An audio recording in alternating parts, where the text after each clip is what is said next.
Chiny upadną do 2030 roku. To nie wizja, to fakt. China's economic boom is losing steam. Chinese consumers are spending less. Chinese factories are producing less. This is probably the worst day for Xi Jinping. The massive flow away from China right now. Well, it's clear that the Chinese economy, the recovery is weak. Najsłynniejszy polski spekulant Rafał Zaorski jakiś czas temu stwierdził, że jest niemal przekonany, że Chiny w niedalekiej przyszłości upadną. No i teraz kolejne paradygmaty, które będą, myślę, że upadały. To jest ten wielki boom w Chinach. Uważam, że łańcuchy dostaw się zmienią i Ameryka Południowa zacznie więcej znaczyć. I myślę, że to skończy jakimś kolapsem nawet w Chinach, jeśli nie długotrwałą zimną wojną. Dla jednych taka opinia jest surrealistyczna i pewnie wpisuje się w narrację sterowaną przez Waszyngton, a dla innych ta odważna teza jest jak najbardziej słuszna. Jak to się rzekło mówić, punkt widzenia zależy od punktu siedzenia. Z jednej strony Chiny mają za sobą lata niepodważalnie najwyższych wzrostów gospodarczych, dokonując cudu ekonomicznego na niespotykaną do tej pory skalę. W końcu państwo liczące 1,3 miliarda ludzi z PKB na mieszkańca liczącym nieco ponad $300 w 1990 roku, w 2022 roku osiągnęło $12 500, będąc wciąż kilka tysięcy za Polską. Ale przy wielkości tego państwa, potencjale populacyjnym oraz tym, jak ciężko zapanować nad czymś tak dużym, to sukces Chińczyków jest niepodważalny i nawet bardziej spektakularny niż ten polski. Chiny jednak w najbliższych latach zmierzą się z demonami ich własnego systemu, który mimo, że do tej pory determinował wzrost, to może doprowadzić do jego podkopania. Niemniej pamiętajcie, że tak wcale nie musi się stać. To tylko prognoza. Dokładnie taka sama jak ta odnośnie pogody w waszych telefonach. Jednego dnia pokazuje, że będzie upał 30 stopni, a tu nagle przychodzi burza, ochłodzenie, leje cały dzień. Ponieważ finalnie chmurę inaczej poprowadził wiatr. Takie nieco rozbudowane, homeryckie porównanie powinno idealnie wam oddawać to, co dzieje się w geopolityce, jak i w wielu publikacjach naukowych. To są scenariusze, jakie wydarzyć się mogą. I to właśnie na upadku Chin skupić się musimy, ponieważ mamy dane, które mogą do takiego obrotu spraw doprowadzić. 这个其实对于中小企业，就是承受风险能力比较差的这些中小企业来说呢，是非常致命的。所以呢，我们看到在这个3、4月份，大量的中小企业可能是出现了一种这个缩减规模的这样的一种状态，就是它预料到说这个未来的不确定性很强，那么它可能会出现，比如说抛售资产，或者是一种保命的这样的一种心态就出现了。那么这个就使得它的这个招聘需求就大幅度。 Chińskie akcje i indeksy spadają wraz z produkcją przemysłową, podczas gdy bezrobocie dynamicznie rośnie. W kwietniu padł rekord na poziomie 20,4%. Według badania przeprowadzonego przez naukowców z Uniwersytetu Columbia i Xi'an Jiaotang, co najmniej 1/4 absolwentów szkół wyższych w Chinach ma niepełne zatrudnienie, a to długa lista problemów, które się nawarstwiają. Nie pomaga też deglobalizacja oraz zaciekła geopolityczna walka ze Stanami Zjednoczonymi. Właśnie dlatego dziś czas realnie ocenić, na ile perspektywa upadku Chin jest faktycznie realna i co to będzie dla świata oznaczać. Bez zbędnego lania wody, zaczynamy! Słuchajcie, jeśli jeszcze nie odwiedziliście naszego sklepu globalista.pl, to wejdźcie i zobaczcie, co mamy, a na pewno znajdziecie coś dla siebie. Oprócz gry planszowej, którą ma już, o ile się nie mylę, ponad 15 tysięcy z was, znajdziecie też antyki, takie jak kilkudziesięcioletnie mapy czy stare pieniądze. Do tego produkowane przez nas plakaty w takich oto ozdobnych ramkach, ale też globusy i wiele innych. Natomiast co do gry, pamiętajcie, że nie jest to jakiś quiz, a gra, w której możecie stoczyć walkę na mapie z innymi graczami i to nawet 6 naraz. Na 2 mapach, konkretnie Europy i świata. Do tego jest mnóstwo unikalnych jednostek oraz funkcji, więc myślę, że się spodoba. Same elementy są zrobione z drewna, więc tym bardziej warto. Możecie już się powoli szykować na jedną z największych niespodzianek, jaką już szykujemy dla was od roku. Ale co dokładnie się stanie, to dowiecie się niedługo. Ale będzie to coś naprawdę dużego i myślę, że będzie to jeden z największych projektów na polskim YouTubie. Ale wszystko w swoim czasie. Na ten moment zapraszamy na naszego Discorda, link macie w opisie. Także teraz czas na film.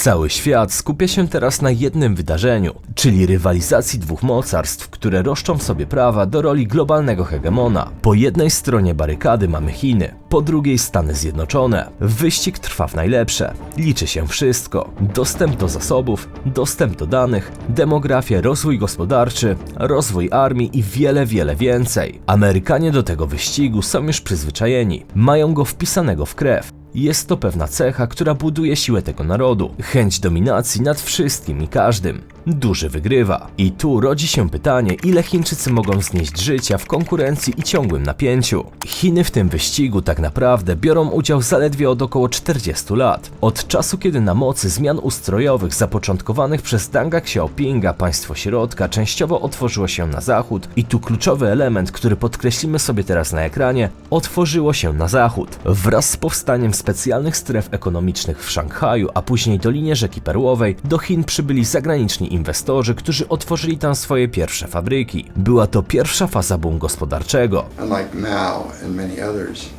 he could understand what modernization took and how far China was behind. He was also extraordinarily good in dealing with foreigners. He would start off with a very quick kind of some funny thing he said, and then he would quickly zero in. He was not as philosophical as Mao, but he was very direct, and people liked him. When Reagan saw him, he said afterward, he doesn't seem like a communist. He's a guy you could work with. So it's quite remarkable ability.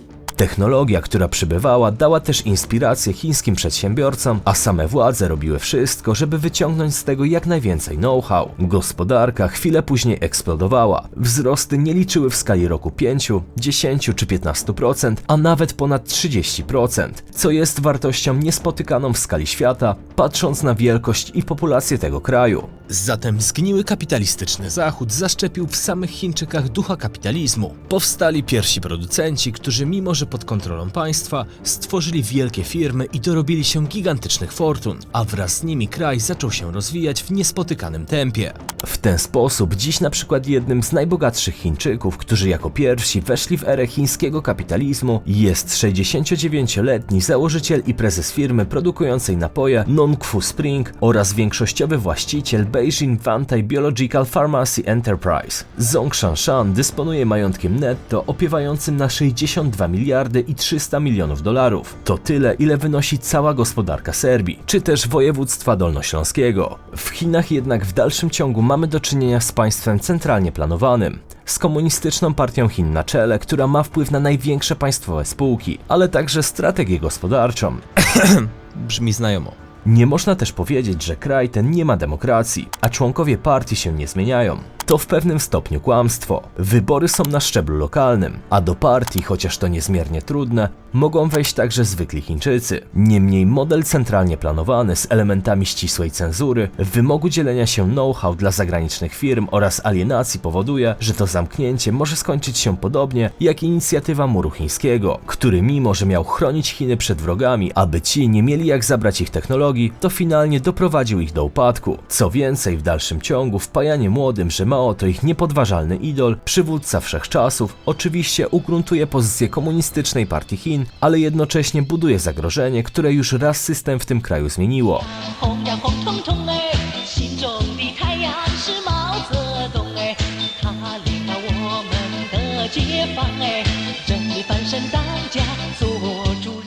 Za Mao biedni młodzi ludzie kupowali mit o utopijnym komunizmie, gdzie zabiera się bogatym, a oddaje biednym. Teraz młodzi nie mają mieszkań, bo te są za drogie. Nie mają pracy, bo za dużo z nich ma studia. Nie mają zbyt wiele, jeśli nie są wybitni lub ich rodzina była biedna. 可能会有一点点关系吧，就如果找不到的话，就会想来这边拜一下，祈求更好的工作。有，我觉得很有，对，压力很大，因为压力太大了嘛，然后就是所以才会出来各种散心啊，然后逛逛寺庙啊，拜一下神什么之类的。现在感觉大部分的大学生就是遍地走了，然后还有研究生，他的学业的那个门槛在不断的提升，就高学历的人越来越多，然后也有很多的学生，他们更多的寄托在于考公跟考研上面，然后找工作就会越来越难，因为大家都在卷。Rewolucja wyszła od młodych i teraz oni znowu mogą przeprowadzić rewolucję, obalając władzę.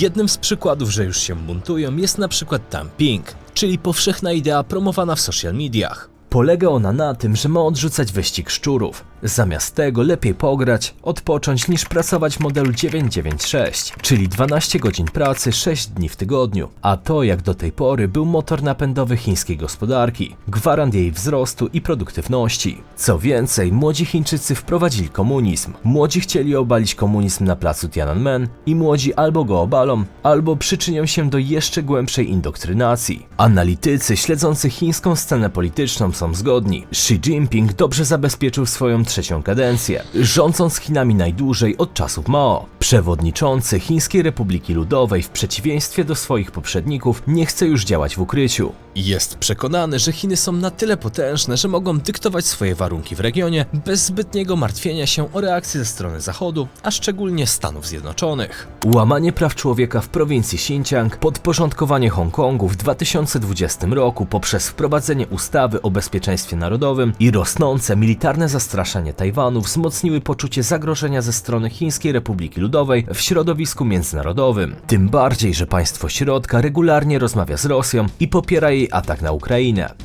决定自身立场，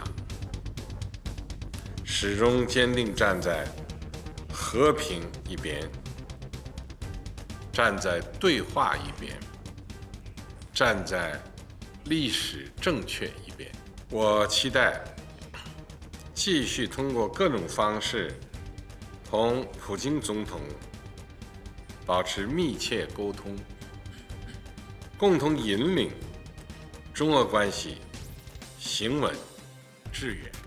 Jak podkreśla Jagannatha Panda, ekspert do spraw Dalekiego Wschodu w Monohard Parikar Institute for Defense Studies and Analysis, chociaż Xi Jinping umocnił swoją władzę i zdławił wewnętrzną niezgodę, Chiny coraz bardziej zmierzają w kierunku totalitaryzmu i szybko tracą starannie budowaną przewagę konkurencyjną nad resztą świata. Pojawiają się dość wciąż izolowane nawoływania do ustąpienia Xi Jinpinga czy całej komunistycznej partii Chin, ale nie idzie za tym jak na razie jakakolwiek agenda polityczna, jakakolwiek platforma polityczna czy organizacja polityczna. Z tym jak na razie nie mamy do czynienia. Jest to pewna bardzo podstawowa i wspólna dla wielu Chińczyków emocja dotycząca tego, że znajdują się oni w nieludzkim systemie. I coraz częściej te hasła, które słyszymy na demonstracjach, to po prostu chcemy być traktowani jak ludzie, co zresztą słychać było wielokrotnie na ulicach Urumqi po tym tragicznym. Chiński główny benchmark Hang Seng wypada w tym roku fatalnie na tle koreańskiego Kospi i japońskiego Nikkei 225. Chiny przegrywają wyścig o AI i półprzewodniki, a z czymś podobnym mieliśmy do czynienia w czasie zimnej wojny, kiedy trwał wyścig w kosmos oraz wyścig zbrojeń. Wówczas USA wymyśliły jeszcze tak zwane Gwiezdne Wojny, ale to miało jeszcze bardziej wypalić gospodarkę Sowietów. Let us turn to the very strengths in technology that spawned our great industrial base and that have given us the quality of life we enjoy today.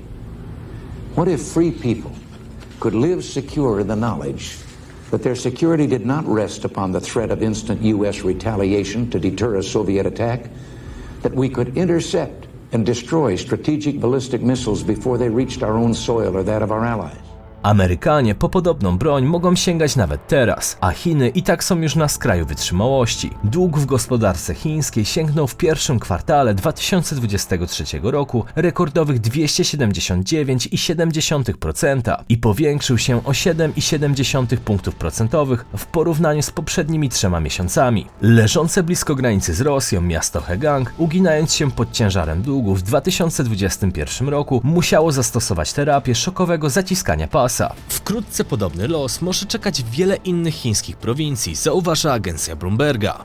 Do tego dochodzi też zadłużenie chińskiej deweloperki, a nieco mniej niż rok temu bliskie upadku było Evergate, którego majątek jest bliski temu, jakie generuje pół gospodarki Polski. Inwestorzy z rynków obligacji korporacyjnych tracą resztki nadziei na ożywienie na chińskim rynku nieruchomości. Obligacje przedsiębiorstw w państwie środka i kilku innych krajach azjatyckich kontynuują przecenę, napędzaną spadkiem sprzedaży mieszkań przez chińskich deweloperów i ich kolejnymi problemami z obsługą zadłużenia. Premia za ryzyko obligacji